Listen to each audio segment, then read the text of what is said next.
What's the wooden coaster capital of the world? Is it Kings Island? Is it Great Adventure with the El Toro? For us, it's Holiday World. And today we're going to rank the every coaster at Holiday World. There's 6 of them. We're going to go through and rank them all.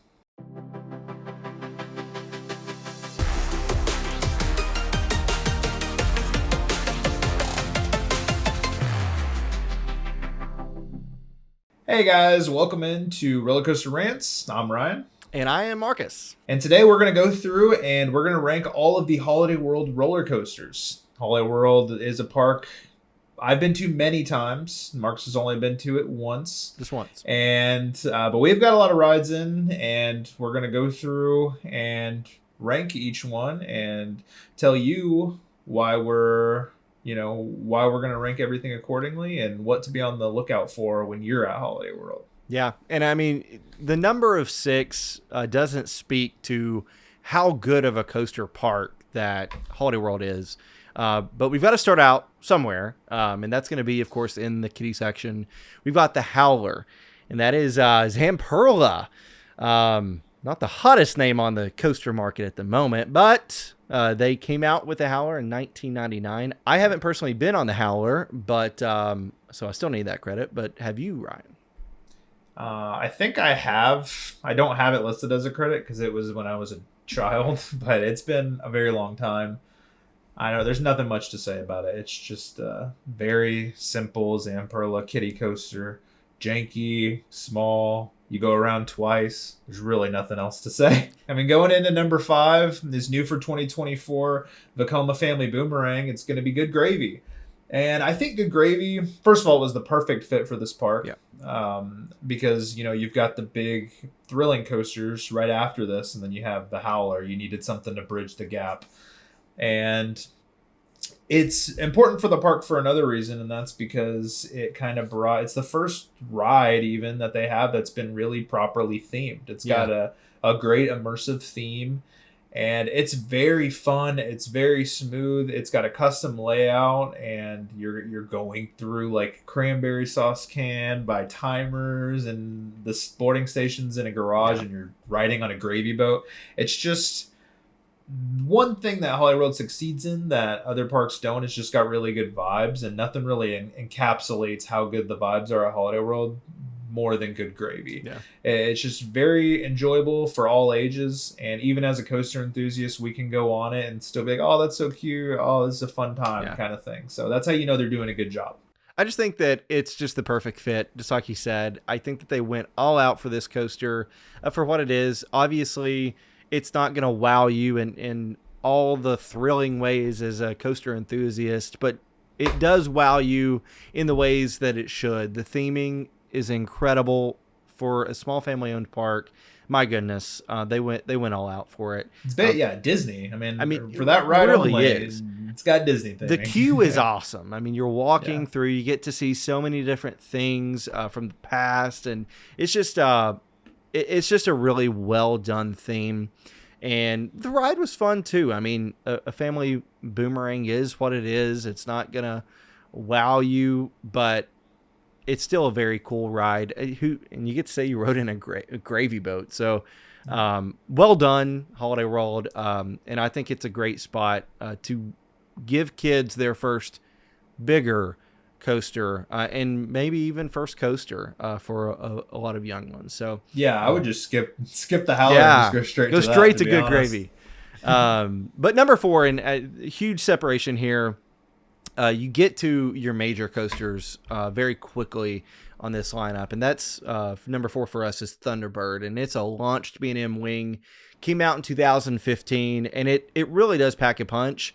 There are some near miss elements on this coaster, especially on the left side strong side for Thunderbird, and it's really well done too. A thrilling coaster, smooth B&M. You know what you're getting. No head rattle with the comfort collars.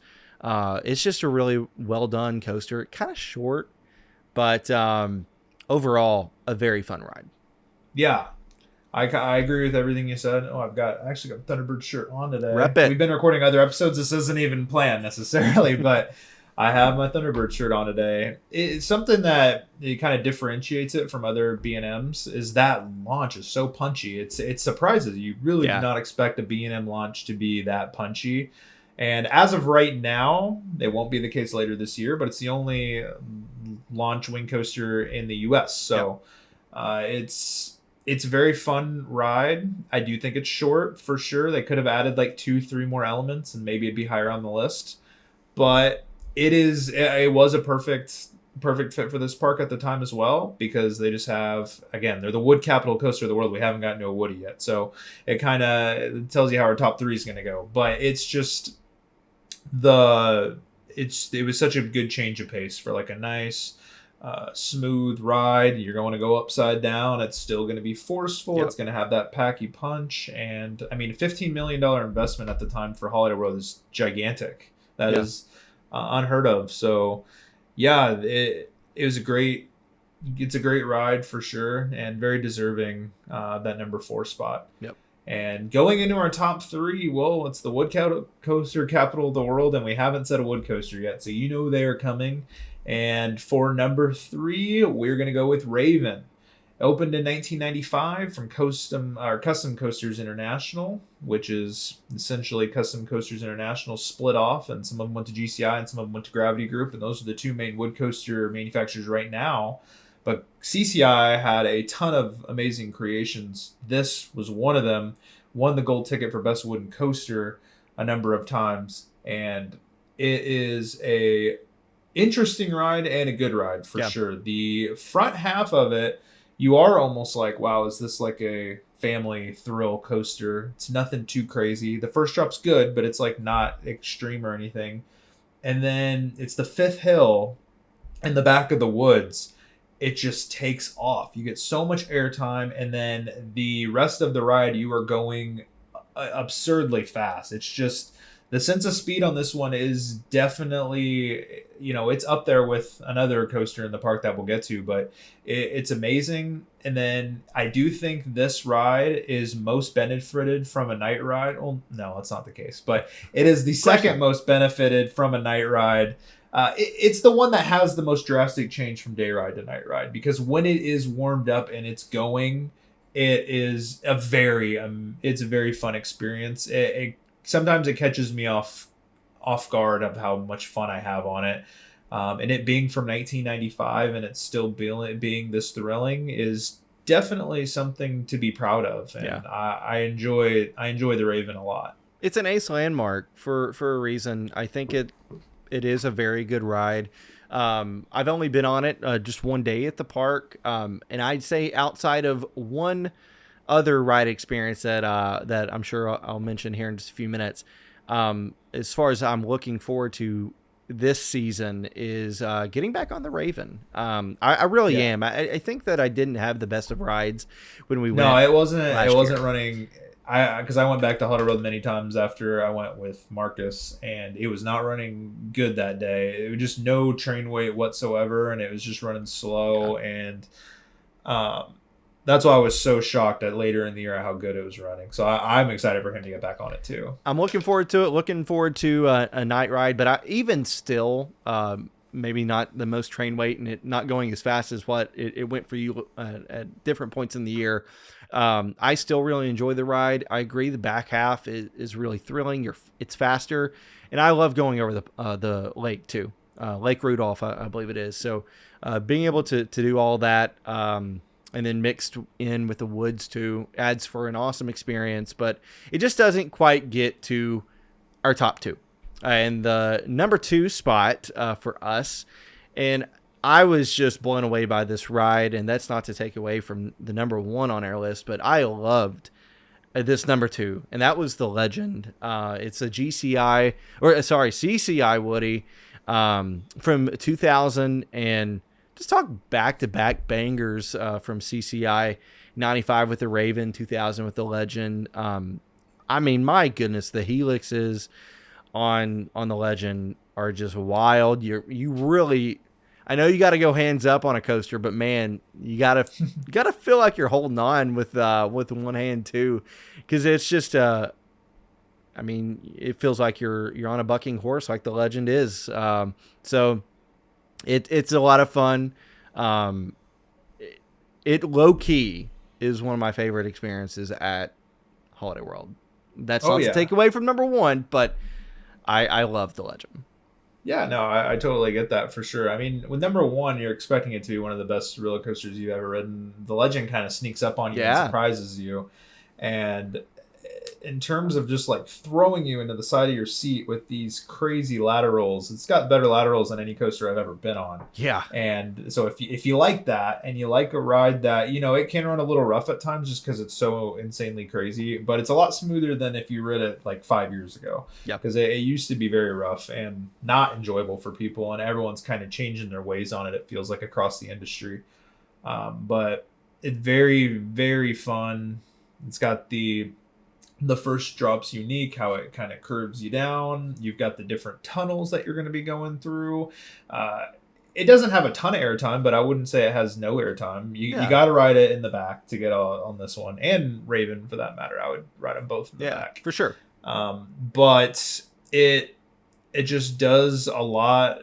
It's just great at what it does. It does a few things. The few things that it's trying to do, it does better than pretty much any ride in the world, and it's very enjoyable, and that's why it's our number two. Its mantra is out of control and laterals, and it does that exceptionally well. And a really good sense of speed as well. Yeah. Feels like you're going a lot faster than what you are. Yep. And that leads us into big number one. And everyone already knows what it's going to be if you know anything about Holiday World. It is one of the best coasters in the entire world. My number one coaster in the entire world. A lot of people's number one wooden coaster in the entire world. And it is the Voyage.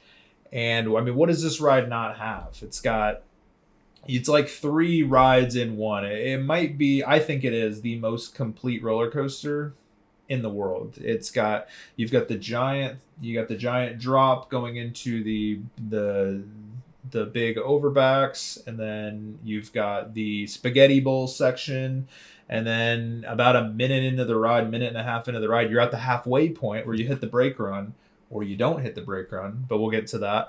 And then you go into this triple down tunnel, and then you've got the whole back half of the ride. The pacing is ridiculous, how you're gaining speed going back to the station after you've already went on the brake run. It makes no sense what the layout and the where it's located, like on the hills and the terrain and everything, just makes this ride one of one, where I don't think you could recreate this ride. If Gravity Group wanted, by the way, it was made by Gravity Group in 2006.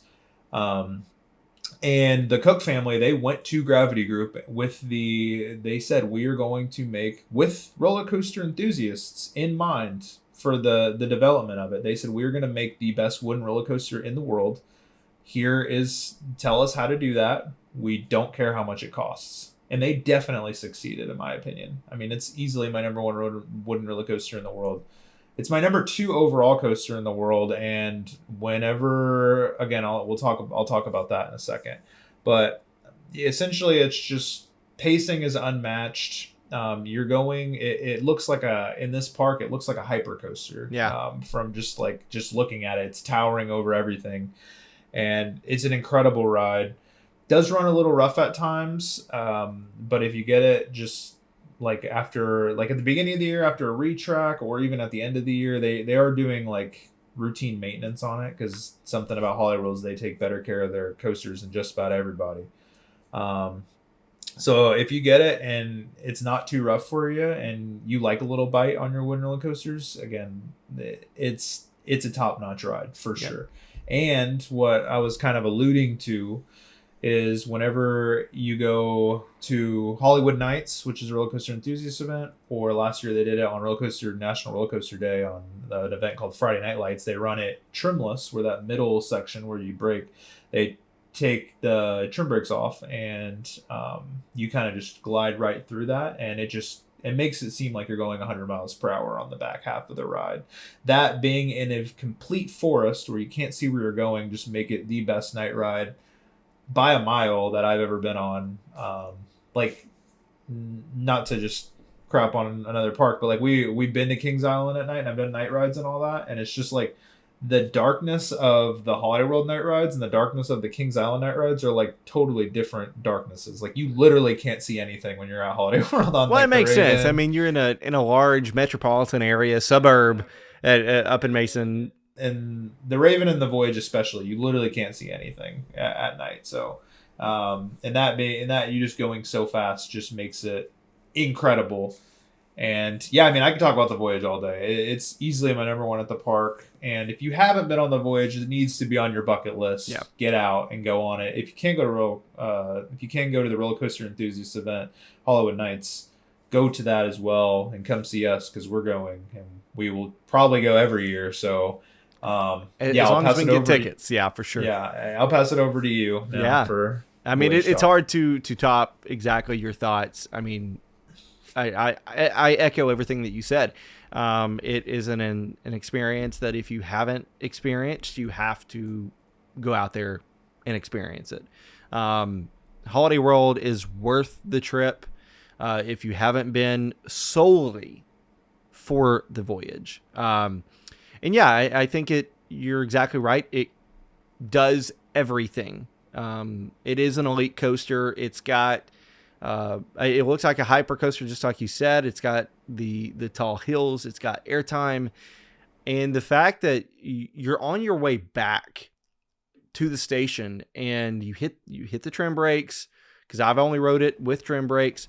And there's really not a distinguishable hill that you go down. It doesn't feel like you're going down, but you are. You gain so much speed. It feels like you're going up, but you're not. And it doesn't make any sense. It's just, it feels like it's balanced. And I mean, it really probably speaks to the triple down that you experience right after the trim brakes there. And you pick up so much speed there that you're going down. Yeah. Well, any speed that you feel like you lost from the trim brakes, erased, because you're going just as fast and it feels out of control. You're working your way back to the station. It's got everything that you can want in a coaster. And again, agree. It is an elite coaster. And the fact that Holiday World, a park of 6 coasters, has, if not one of the best coasters in the world, the best wooden roller coaster in the world, just speaks to the volumes that the Voyage has. And I think that we've mentioned this, we've alluded to it before. The legend of the Voyage will only continue to grow. And I'm not trying to mince words with talking about the legend. I think the icon and the stories of the Voyage will only continue to grow as time passes. And I think that the Beast has gotten to be iconic because of it's been around since, I think, 1979, I believe it was. So it's been around a really long time.